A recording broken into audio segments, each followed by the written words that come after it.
कहानी सुनो में मैं विराट गुप्ता आपका एक बार फिर स्वागत करता हूं। मैं उम्मीद करता हूं कि आप हमारी कहानियां रोज सुन रहे हैं। आज की कहानी है दोस्तों, हाथी और उसके दोस्त। तो बहुत समय पहले की बात है। एक अकेला हाथी घूमते घूमते एक अजीब से जंगल में आ पहुंचा था। ये जंगल उसके लिए ना बिल्कुल नया था। उसके यहाँ कोई दोस्त नहीं थे। वह अपने दोस्त बनाने के लिए साथी ढूंढ रहा था। उसने सबसे पहले एक बंदर से संपर्क किया और कहा, नमस्ते बंदर भैया, क्या आप मेरे दोस्त बनना चाहेंगे?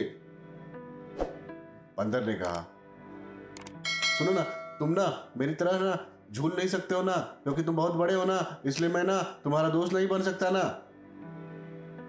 और ये कहकर वह एक पेड़ से दूसरे पेड़ लटकते हुए भाग गया। हाथी उसकी बात सुनकर के बहुत उदास हुआ और उसने हिम्मत नहीं हारी। इसके बाद हाथी एक खरगोश के पास गया और वही सवाल उसने दोहराया। खरगोश ने कहा, तुम मेरे बिल में घुसने के लिए ना बहुत बड़े हो, इसलिए मैं तुम्हारा दोस्त नहीं बन सकता। और ये कहते हुए वो गाजर खाते हुए भाग गया वहां से। फिर हाथी तालाब में रहने वाले मेढक के पास गया और वही सवाल दोहराया। मेढक ने उसे जवाब दिया, रेबत, रेबत, तुम मेरे जितने ऊंचे कूद के लिए भारी हो,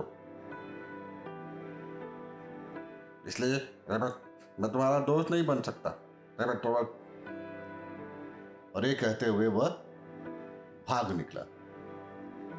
इन तीनों की बात से हाथी बहुत ज्यादा उदास हो गया। उसने बहुत कोशिश की, इसके बावजूद दोस्त नहीं बना सका।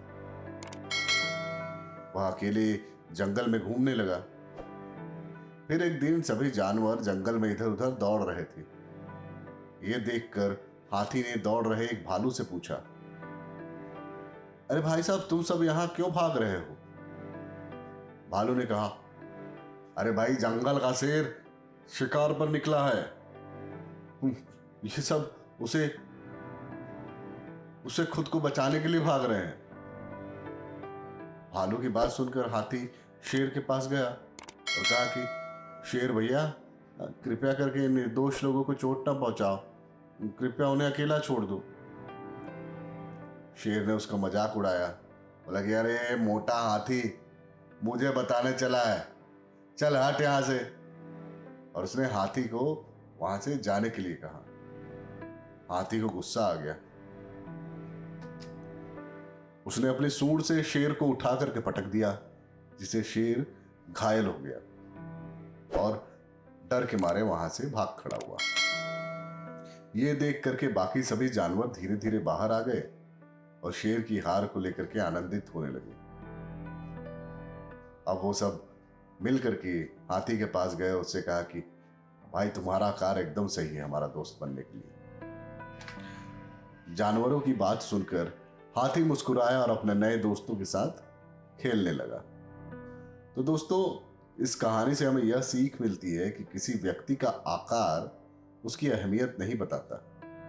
कोई भी वस्तु या व्यक्ति कभी भी हमारे काम आ सकती है, इसलिए किसी का निरादर करने से बचे। और ऐसा ही मेरी दादी भी कहा करती थी कि फाटल पतई भी काम देहल। तो ये छत्तीसगढ़ी कहावत है कि फाटल पतई भी काम देहल, मतलब कि फटा हुआ पत्ता भी काम देता है। ठीक है, मिलते हैं एक नई कहानी के साथ अगले एपिसोड में। तब तक आप हमारे इस वीडियो को लाइक कीजिए, हमारे चैनल को सब्सक्राइब कीजिए। ये कहानी अपने दोस्तों और रिश्तेदारों के साथ बिल्कुल शेयर करना ना भूलें।